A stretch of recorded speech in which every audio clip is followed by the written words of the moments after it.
Have you ever looked at a painting by Van Gogh or Monet and felt a certain flatness, a bold outline, a vibrant, unusual color palette? If you have, you've stumbled upon a secret revolution that swept through the art world in the 19th century.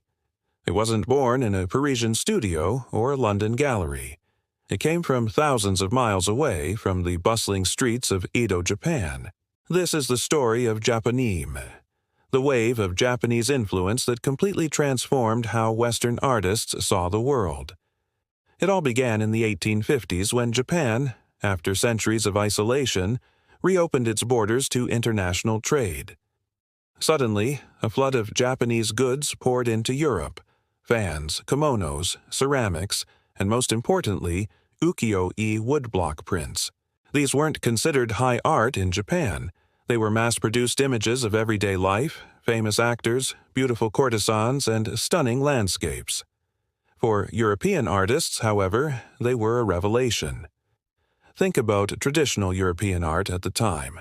It was all about perspective, realism, and creating a three-dimensional illusion on a two-dimensional canvas. Artists used shadows and careful composition to create a sense of depth. Then, along came ukiyo-e. These prints threw the rulebook out the window.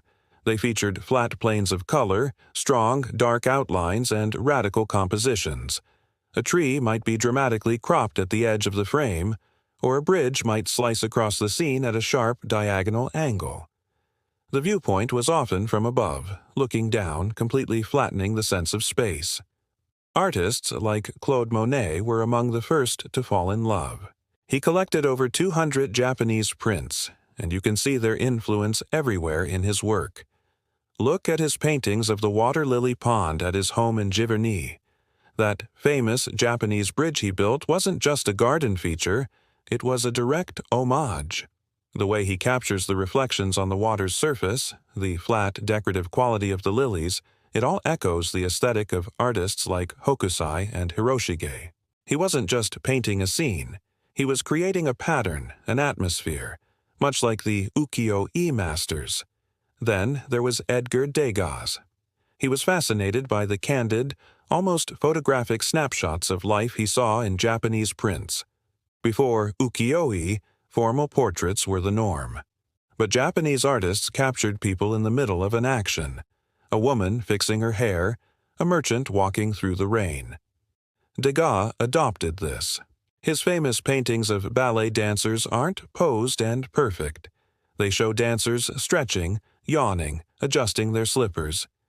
He used unusual cropping and asymmetrical compositions, just like the Japanese prints he admired, to give his work a sense of immediacy and real life. And of course, we have to talk about Vincent van Gogh. For him, Japonism was more than just a style. It was a spiritual quest. He saw Japan as a kind of utopia, a place of light, clarity, and harmony with nature. He wrote to his brother Theo, "All my work is based to some extent on Japanese art." He didn't just copy the prints, he absorbed their spirit. He traced and repainted works by Hiroshige and Eisen, not as a student copying a master, but as a musician playing another's composition to understand its structure. Look at his famous painting, The Bridge in the Rain, a direct copy of a Hiroshige print. But Van Gogh doesn't just replicate it, he amplifies it. The colors are more intense, the brushstrokes more vigorous and emotional. He even adds a border filled with Japanese characters he copied from other prints, framing the scene as something exotic and special. He took the bold outlines, the flat colors, and the vibrant energy of ukiyo-e and fused them with his own turbulent, emotional style, creating something entirely new. This influence wasn't just confined to painting.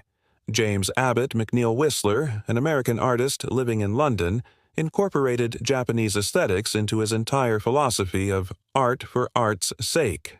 His famous Peacock Room is a masterpiece of Anglo-Japanese design. He used gold leaf and stylized peacock motifs to create an immersive environment that was all about beauty and harmony, not about telling a story or depicting reality. His portraits, like The Princess from the Land of Porcelain, feature Western models dressed in kimonos, holding fans, and surrounded by Asian artifacts.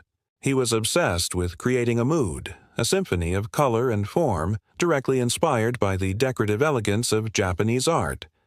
Even beyond the canvas, Japonisme was everywhere. It influenced decorative arts, with designers like Christopher Dresser creating furniture and metalwork with a distinctly Japanese simplicity and asymmetry. It shaped graphic design, leading to the bold, flat posters of Henri de Toulouse-Lautrec, which advertised the cabarets of Paris with the same energy as ukiyo-e actor prints. It even touched fashion, as the loose, elegant lines of the kimono began to influence Western dress design, offering a comfortable alternative to the restrictive corsets of the era. So, what made Japanese art so powerful? It offered a new way of seeing. It freed Western artists from the rigid conventions of academic art and the pursuit of perfect realism. It showed them that art could be decorative, expressive, and personal. It taught them the power of a simple line, a flat plane of color, and a bold composition. It was a catalyst that helped spark some of the most important movements in modern art, from Impressionism to Post-Impressionism and Art Nouveau. The story of Japonisme is a beautiful example of how cultural exchange can ignite creativity. It wasn't about one culture dominating another. It was a dialogue. European artists looked at these pictures of the floating world and saw not a primitive style but a sophisticated visual language that spoke of a different kind of beauty. They took that language and used it to tell their own stories, to paint their own worlds, and in doing so, they changed the course of art history forever. The next time you're in a museum and you see the swirling stars of Van Gogh, the serene water lilies of Monet, or the elegant portraits of Whistler, take a closer look. You might just see the ghost of a samurai, the silhouette of a geisha, or the majestic peak of Mount Fuji, all filtered through the eyes of a European master, a timeless testament to the power of art to cross borders and connect worlds. Thank you so much for watching. If you found this journey into art history fascinating, please give this video a like and consider subscribing to the channel for more stories about the hidden connections that shape our world. See you next time.